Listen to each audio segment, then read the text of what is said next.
नमस्कार सभी को, मैं दीक्षा चौधरी। स्वागत है आपका हमारे YouTube चैनल संकल्प हमारा में। तो आज की इस वीडियो में हम आपका तीसरा प्रैक्टिस सेट करने वाले हैं।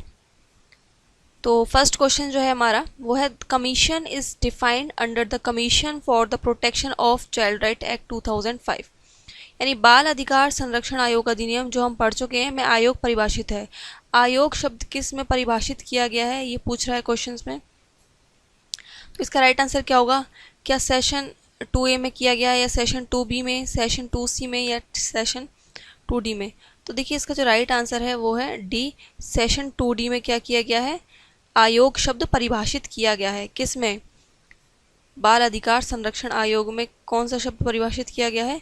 आयोग शब्द परिभाषित किया गया है।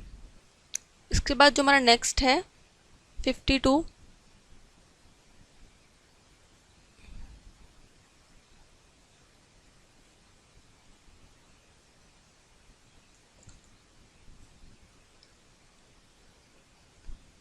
इसके बाद जो नेक्स्ट हमारा 52, उसमें बोला गया है, under which section of right of children to free and compulsory education 2009 child with disability has defined.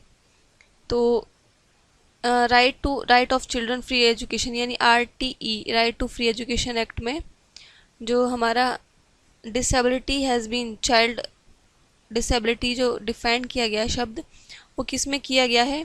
वो सेशन 2EE में किया गया है, या E में, या D में, या A में? तो इसका राइट आंसर जो है वो A है। सेशन 2EE में क्या किया गया है? डिफाइन किया गया है। इसके बाद जो 53 है उसमें बोला गया है, सर्वे शिक्षा अभियान वॉज लॉन्च्ड इन। जो सर्वे शिक्षा अभियान है वो कब शुरू किया गया था? 1999 में किया गया था, 2000 में किया गया था, या 2001 में, या 2003 में? तो सर्वे शिक्षा जो अभियान है ये कब शुरू किया गया था? ये किया गया था 2001 में। 2001 क्या इसका राइट आंसर है। इसके बाद जो हमारा 54 है उसमें बोला गया था, कस्तूरबा गांधी विद्यालय scheme was launched by central government in. यानी कस्तूरबा गांधी विद्यालय योजना केंद्र सरकार द्वारा शुरू की गई थी। सन पूछ रहा है किस सन में शुरू की गई थी? 2004 में की गई थी, या 5 में की गई थी, 8 में की गई थी, या 9 में? तो जो कस्तूरबा गांधी विद्यालय योजना है, पहले तो आपको एक आंसर तो क्वेश्चन में दे रखा है कि ये किसने शुरू करी थी? केंद्र सरकार ने शुरू करी थी।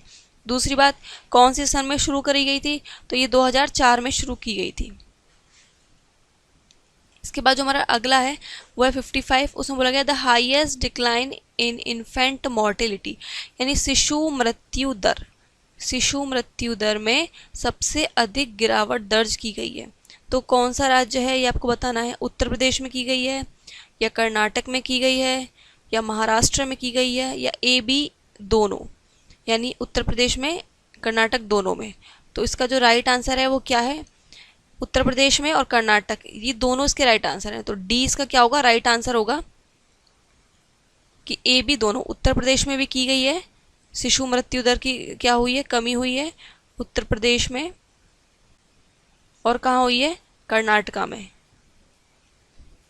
ये आपके दोनों जो राज्य हैं इनमें शिशु मृत्यु दर क्या हुई है? भारी गिरावट, मतलब अधिक गिरावट आई है इनमें। इसके बाद जो हमारा 56 है उसमें बोला गया है, child defined in the child labour prohibition and regulation act 1986 means a person who is, यानी बाल श्रम प्रतिषेध और विनियमन अधिनियम 1986 में परिभाषित बालक से ऐसा व्यक्ति अभिप्रेत है। जो 1986 का अधिनियम है उसमें बालक से क्या अभिप्रेत है ये पूछा गया है। तो देखिए, who has not complete 14 year of age, यानी जो 14 साल पूरी नहीं कर पाया है वो बच्चा माना जाएगा, वो बालक माना जाएगा। या जो 12 साल, who has not complete year 12 year, जो 12 साल पूरा नहीं माना गया वो बच्चा माना जाएगा। हु हैज़ नॉट कंप्लीट, जो 18 साल नहीं माना गया वो बालक माना जाएगा। जो 7 साल पूर्ण नहीं किया है वो बालक माना जाएगा। सब में बालक की डेफिनेशन अलग अलग है, ये हम पहले भी पढ़ चुके हैं। तो इसका जो राइट आंसर है वो क्या होगा? जो जिसने 14 वर्ष आयु पूर्ण नहीं करी है वो क्या माना जाएगा? बालक माना जाएगा। और जो मैरिज एक्ट था, चाइल्ड मैरिज एक्ट में, उसमें कितनी थी? 18 ईयर थी। तो सब में अलग अलग है। और यहाँ पर जो बालक है वो किसको माना जाएगा? जो 14 वर्ष की आयु जिसने पूरी नहीं करी हो उसको क्या माना जाएगा? बालक माना जाएगा। अब हमारा 57 है, उसमें बोला गया है, under session 2B of the immoral traffic prevention act 1956 is defined, यानी अनैतिक व्यापार निवारण अधिनियम 1956 की धारा 2B में परिभाषित है। जो धारा 1956 का अनैतिक व्यापार अधिनियम हमने पढ़ा है, निवारण अधिनियम, उसकी जो धारा 2B है उसमें डिफाइंड पूछ रहा है कि उसमें 2B में क्या डिफाइंड किया गया है। ब्रॉडल वैश्यागृह परिभाषित किया गया है, चाइल्ड किया गया है, करेक्टिव इंस्टीट्यूशन सुधार संस्था करी गई है, या मजिस्ट्रेट की गई है। देखिए आपको हमेशा ध्यान रखिए 2 में हमेशा शब्दों को क्या किया जाता है, परिभाषित किया जाता है। आपको अब क्या ध्यान रखना है कि ए में, फर्स्ट में या बी में क्या परिभाषित किया गया है। ये शब्द इस तरह के क्वेश्चन आ रहे हैं तो आपको ये याद करने पड़ेंगे। तो इसका जो राइट आंसर है वो क्या होगा हमारा, करेक्टिव इंस्टीट्यूशन जो सुधार संस्थाएं हैं वो 2B में क्या करी गई हैं, परिभाषित की गई हैं।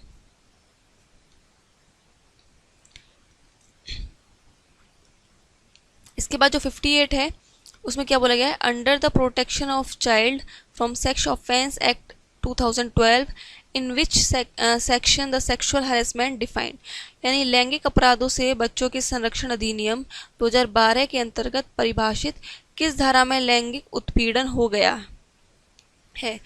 तो ये लैंगिक अपराधों से बालकों के संरक्षण अधिनियम 2012 की बात कर रहा है। इसमें पूछ रहा है कि किस धारा में लैंगिक उत्पीड़न शब्द को मतलब परिभाषित किया गया है लैंगिक उत्पीड़न में। तो देखिए हमेशा एक बात ध्यान रखिए, जो शब्द हैं किसमें किया गया लैंगिक उत्पीड़न को परिभाषित धारा में लैंगिक उत्पीड़न को किया गया है। तो इसका क्या सेशन 2 में नहीं, 5 में नहीं, सेशन 9 में नहीं। इसका जो राइट आंसर होगा वो क्या होगा, सेशन 11। आप लोग कमेंट बॉक्स में सेशन 9, सेशन 5 और 2 में तो खैर बहुत सारी परिभाषा है तो इसे रहने देना। तो आप सेशन बी जो 5 है आपका सेशन और सेशन 9 है, कमेंट बॉक्स में इनका आंसर लिखना कि सेशन 5 में किसको परिभाषित किया गया है और सेशन 9 में किसको परिभाषित किया गया है। इसके बाद हमारा 15 क्वेश्चन है, उसमें बोला गया under session 13 of the prohibition of child right act 2006 who may issue injunction order, यानी बाल विवाह प्रतिषेध अधिनियम 2006 की धारा 13 के अंतर्गत व्यायादेश कौन जारी कर सकता है। तो कौन ही व्यायादेश जारी करेगा, जिला न्यायालय करेगा या उच्च न्यायालय करेगा या प्रथम वर्ग न्यायिक मजिस्ट्रेट या महानगर मजिस्ट्रेट करेगा, या इनमें से कोई सही नहीं है, ये पूछ रहा है। जो इसका राइट आंसर होगा वो होगा प्रथम वर्ग न्यायिक मजिस्ट्रेट और महानगर, या तो प्रथम वर्ग मजिस्ट्रेट करेगा, आपका प्रथम वर्ग का जो मजिस्ट्रेट होगा न्यायिक मजिस्ट्रेट वो करेगा, या महानगर मजिस्ट्रेट करेगा व्यायादेश जारी। किस में, बाल विवाह प्रतिषेध अधिनियम में ना, उसमें जारी करेगा। ये आपको ध्यान रखना है, बाल विवाह प्रतिषेध अधिनियम में जो व्यायादेश जारी करेगा वो धारा 13 के अंतर्गत कर रहा है। क्योंकि एक क्वेश्चन आपका यहाँ पे भी आ गया कि इस तरह भी पूछ सकता है कि बाल विवाह प्रतिषेध अधिनियम 2006 में व्यायादेश जो न्यायिक मजिस्ट्रेट व्यायादेश जारी करता है वो किस धारा के अंतर्गत करता है। तो किसके अंतर्गत करता है, धारा 13 के अंतर्गत। दूसरा कौन करेगा, न्यायिक मजिस्ट्रेट करेगा या कौन करेगा, महानगर मजिस्ट्रेट करेगा। इसके बाद जो 60 क्वेश्चन है हमारा, उसमें बोला गया which state has the highest sex ratio, सर्वाधिक लिंग अनुपात वाला राज्य कौन सा है। आपको बताना है क्या राजस्थान है, बिहार है, केरल है, झारखंड है। तो इसका जो राइट आंसर होगा वो होगा केरल।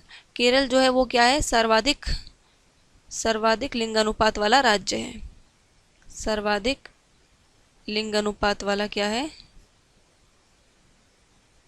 सर्वाधिक लिंग अनुपात वाला राज्य है केरल। तो आज की वीडियो में हम इतना ही रखते हैं, मिलते हैं आप सभी से नेक्स्ट वीडियो में। आप सभी का बहुत बहुत धन्यवाद। वीडियो अच्छी लगी तो प्लीज़ वीडियो को लाइक करें, चैनल को सब्सक्राइब ज़रूर कर लीजिएगा और अपने दोस्तों में भी ज़्यादा से ज़्यादा क्या कर दीजिएगा, शेयर कर दीजिएगा। आप सभी का बहुत बहुत धन्यवाद।